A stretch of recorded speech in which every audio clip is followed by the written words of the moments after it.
Abayahawa. Hallelujah, Abayahawa. Salamat po, dakilang lumikha ng langit at lupa. Narito kami sa iyong gambana, patuloy na nagpapakumbaba, nagpapasalamat sa ginagawa mo sa bawat isa sa amin na pinili mo at tinipon dito sa iyong kaharian. Dakilang Abayahawa, patuloy ka po namin pinasasalamatan sa bigay mong buhay na pansamantala sa bawat isa sa amin. Kaya gamitin mo ang pansamantalang buhay na ito na ikaw ay mahalin namin at sundin namin ang iyong mga kautusan, sapagkat ito ang buong katungkulan namin na ikaw ay aming paglingkuran. At dakilang nga ba, kilala mo po ang bawat isa sa amin. Wala po kaming maililihim o maitatago sa iyo kung paano po ang aming mga buhok ay bilang mong lahat. At ang iyong paningin sa bawat isa sa amin ay nakikita mo. Kaya sa oras na ito, anumang hadlang, anumang kasalanan, patawarin mo po kami. Bigyan mo po kami ng isang matuwid na puso, isang pusong dalisay, na handang magpuri, magpasalamat, sumamba sa iyo. Salamat po, patuloy namin itinataas sa iyo ang iyong kaharian sa pangunguna po ng aming punong kahansenin. Ang dalangin namin na patuloy mo pong bigyan pa siya ng iyong karunungan, kaalaman at pangunawa, nang sa gayon patuloy niya pong masabi pa sa amin ang nais mo pong sabihin sa loob ng iyong kaharian. Dalangin namin na patuloy mo siyang bigyan ng kalakasan, mahabang buhay, at patuloy mong pagpalain ang kanyang buong sambayanan.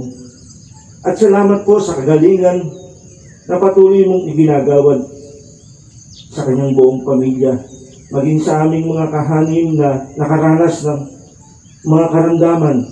Salamat po sa kagalingan na ikaw ang pinagmumulan, sapagkat ikaw ang dakilang manggagamot, Abayahawa. Marami pong salamat, itinataas din namin sa iyo ang buong kawan, mula po sa aming punong kahansenin hanggang sa pinakamababa na laylayan. Kilala mo ang bawat isa sa amin. Gamitin mo po ang bawat isa sa amin sa patuloy na pagtatayo ng iyong makalangit na kaharian dito sa Bansang Bukir. Nang sa gayon, kapag natapos na ang iyong tahanan, ang iyong dakilang pangalan, Abayahawa, dito sa pagsikat ng araw sa silangan hanggang sa paglubog ng araw sa kanluran, ang iyong banal at dakilang pangalan, Abayahawa, ay dadakilain ng sangkatauhan. Marami pong salamat. Gayon din sa mga supply na gamit sa iyong templo, sa mga kahoy na parating na. Salamat, dakilang Abayahawa. Ikaw ang siyang patuloy na gumagabay at pumapatnubay sa iyong kawan. Tunay nga na pinatutunayan mo na ikaw ang makapangyarihang lumikha at walang bagay na hindi mo kayang gawin. Kaya salamat po, patuloy mong pakaingatan ang aming Kahan Felix sa pagdadala ng mga gamit na kahoy papunta dito sa iyong tahanan. Kung paano siya inalis dito papuntang Mindanao, pababalikin mo siya dito sa Laguna ng matagumpay, mapayapa. Salamat po. Gayon din, itinataas namin sa iyo sa oras na ito ang pamana, party list, na patuloy mong gagamitin upang ang iyong kawan ay maalagaan. Nang sa gayon, hindi na po kami bibili ng mga handog na alay. Bagkus, narito na sa iyong kawan ang mga alay at handog na ito. Marami pong salamat. Marami pong salamat. At ano man ang kahilingan pa ng bawat isa sa amin, ikaw po ang nakababatid ng lahat ng ito. Ito man ay kahilingan nila sa kanilang pinansyal na pangangailangan. Ito man ay kahilingan nila sa paglutas sa kanilang mga suliranin. Ito man ay kahilingan sa mga karamdaman Dakila nga ba, Yahweh, inihiling po namin ito na iyong patagpuin. Salamat po at sa oras na ito, angkinin po namin ang tagumpay. Kaya sa iyo lamang po ang kaharian at ang kapangyarihan at ang kaluwalhatian magpasawalang hanggan. Halalwaya, Abayahawa. Waya, Abayahawa. Yada. Yada.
Lord.